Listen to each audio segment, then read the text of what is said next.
So guys आपका एक बारी फिर से स्वागत है हमारी डेली रेसलिंग एपिसोड नंबर 946 पर। और अभी हाल ही में जब क्रिस वैन ने दी अमेरिकन नाइटमेयर कोडी रोड से पूछा कि क्या आपकी लाइफ में कभी कोई ऐसा एपिक मोमेंट हुआ है जिसे आप कभी नहीं भूल पाओगे, तो कोडी रोड ने कहा कि हाँ भाई बिल्कुल हुआ है। देखो मैं शायद 12-13 साल का था जब WCW में रेंडी the macho man savage directly मेरे पास ही आ गए। मेरे पिता भी उस टाइम मेरे साथ ही थे और वो मुझे हमेशा ऐसे ही इंट्रोड्यूस कराते थे जैसे मैं 20-26 साल का रेसलर हूँ। सो मैंने हाय हेलो सर वगैरह कह दिया एंड माचो मैन ने मुझसे पूछा कि कोड मैन कितने पुशअप कर लेते हो, तो मैंने उनसे कहा कि 10 के आसपास। तो उन्होंने कहा कि चलो मेरे साथ करके दिखाओ एंड हमने एक्चुअली में 10 पुशअप एक दूसरे के साथ किए। एंड ये एक ऐसा मोमेंट है जो मैं अपनी लाइफ में कभी नहीं भूल पाऊंगा और भूलना भी नहीं चाहूंगा। एंड इतना कहकर वो शांत हो गए। वैसे कोडी आप अकेले नहीं है जो रेंडी द माचो मैन को देखकर सरप्राइज हो गए, क्योंकि भाई उनकी पावर और ऑरा ही ऐसा है, क्योंकि लाइक ही ऑलवेज से वो ये। तो बस गाइस उन्हीं की स्पिरिट को कंटिन्यू रखते हुए आप चैनल को अभी लाइक एंड सब्सक्राइब कर दो और वीडियो को एंड तक पूरा देखना। एंड नाउ आप देख रहे हैं रेसलमैनिक्स एंड सब्सक्राइब करना तो बनता है।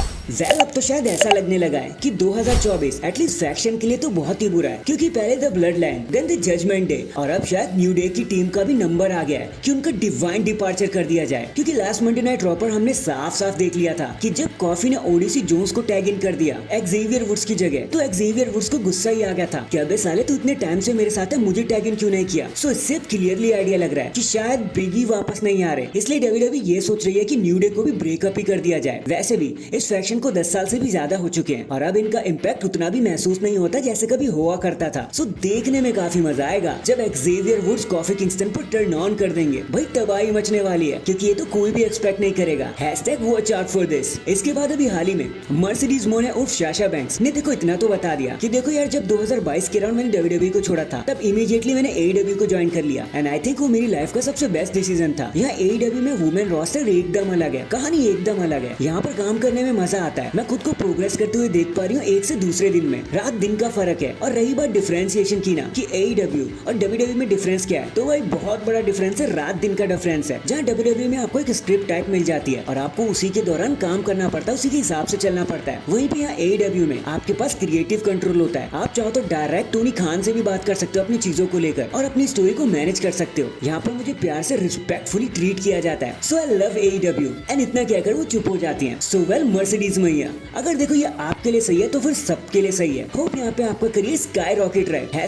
#all the best भाई। नेक्स्ट यार देखो वैसे तो हमने ट्रिपल एच का रिप्लेसमेंट करने के बारे में सोच भी नहीं सकते, वो काम इतना जबरदस्त करते हैं, क्योंकि जो उन्होंने कर दिया है ना उसका कोई जवाब ही नहीं है। Triple H era is on fire, वो तो हम देख चुके हैं। बट अभी न जाने क्यों एक न्यूज मार्केट में बहुत उछल रही है, उठ रही है कि हो सकता है WWE ट्रिपल एच का एक रिप्लेसमेंट ढूंढने लग जाए और वो नाम कोई और नहीं बल्कि ब्रूस प्रिचर्ड का ही है। एंड WWE के एक एम्प्लॉय टॉमी कार्लुची ने तो यहाँ तक कह दिया कि अगर ट्रिपल एच स्टेप डाउन करेंगे तो ब्रूस प्रिचर्ड TKO की पहली पसंद होने वाले जो उनकी जगह लेंगे, क्योंकि वो विंस मैकमैन के भी सीधे सीधे हाथ थे। बाकी सी हमें ऐसा नहीं लगता कि ट्रिपल एच ऐसा कुछ करने भी वाले वो स्टेप डाउन करेंगे, क्योंकि जिस तरीके से उन्होंने बिजनेस को विंस के बाद संभाला है मेरे को नहीं लगता कि कोई और ऐसा कर भी पाएगा। बाकी देखो ब्रूस प्रिचर्ड तो ब्रूस प्रिचर्ड ही है, उनके पास खुद भी बहुत ज्यादा एक्सपीरियंस है, तो हो सकता है ब्रूस प्रिचर्ड मार्केट में आ भी जाए। वहाँ की लेट्स सी आगे क्या होता है। इन दी एंड फाइनली AEW का all in London pay per view अब एंड हो चुका है एंड वहाँ कुछ बहुत ही अमेजिंग चीजें और डेब्यूट्स हमें देखने को मिले। एक तो हमने ब्री बेला को देखा जो अपने हस्बैंड ब्रायन डेनियल्सन के साथ रीयूनाइट करती है। फिर हमने जेफ जैरेट को देखा with his iconic guitar and then Ricochet तो फाइनली ऑल एलीट हो ही गए। हमें उनका ऑल एलीट डेब्यूट भी देखने को मिला व्हिच वाज सो ग्रेट। एक बारी में ही सारी ऑडियंस ने उन्हें पहचान लिया। तो ये कहना गलत नहीं होगा कि WWE ने एक बारी अनजाने में ही सही लेकिन अपने एस ऑफ स्पेड को खो दिया, क्योंकि रिकोशे कोई छोटा मोटा नाम नहीं है। और बुरी बात तो देखो इन सब में बस यही है